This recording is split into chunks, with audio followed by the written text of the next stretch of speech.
Miris bukan melihat semua berita itu? Sebenarnya, kita tidak perlu takut terhadap jenazah COVID-19 yang dimakamkan di sekitar pemukiman warga.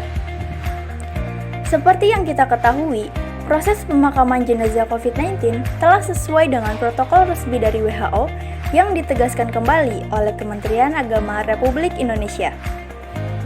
Untuk proses mengkafani dan menyolati jenazah dapat dilakukan dengan cara jenazah ditutup dengan kain kafan atau bahan dari plastik yang tidak dapat tembus air.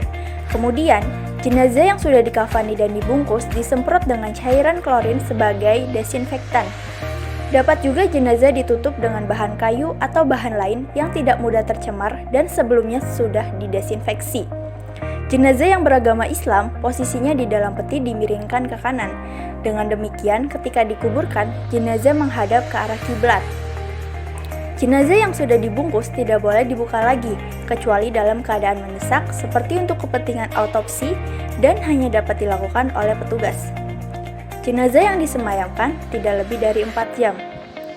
Untuk pelaksanaan sholat jenazah dilakukan di rumah sakit rujukan. Jika tidak, sholat jenazah bisa dilakukan di masjid yang sudah dilakukan proses pemeriksaan sanitasi secara menyeluruh dan melakukan desinfeksi setelah sholat jenazah.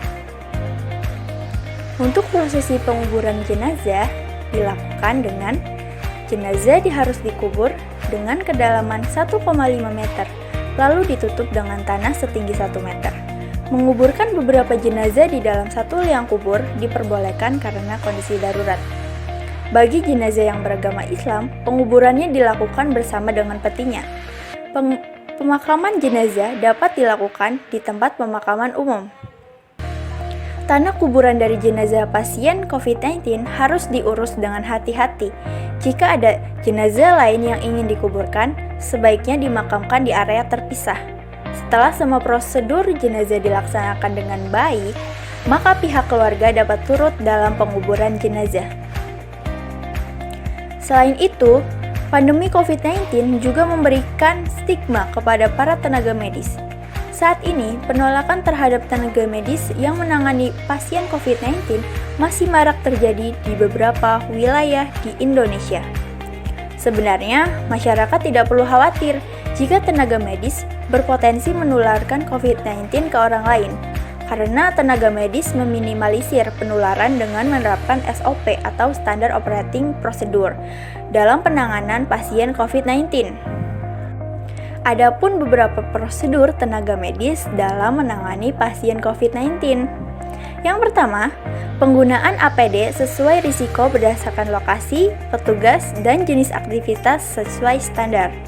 Yang kedua, petugas kesehatan harus menerapkan 5 momen kebersihan tangan. Yang ketiga, pencegahan luka akibat benda tajam atau jarum suntik untuk mengurangi kerentanan tertular. Yang keempat, pembersihan lingkungan, sterilisasi linen, dan perawatan peralatan pasien. Dan yang terakhir, pengelolaan limbah medis dengan aman.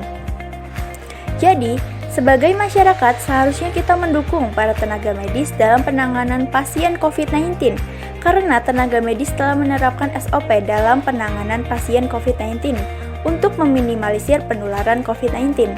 Dan untuk proses pemakaman jenazah COVID-19, seharusnya masyarakat tidak perlu khawatir akan tertular COVID-19 karena prosesnya sudah sesuai dengan prosedur dari WHO dan Kementerian Agama Republik Indonesia dan tidak akan membahayakan masyarakat sekitar. Untuk itu, mari kita patuhi kebijakan yang dikeluarkan oleh pemerintah dan dukung tenaga medis sebagai garda terdepan dalam penanganan pasien COVID-19.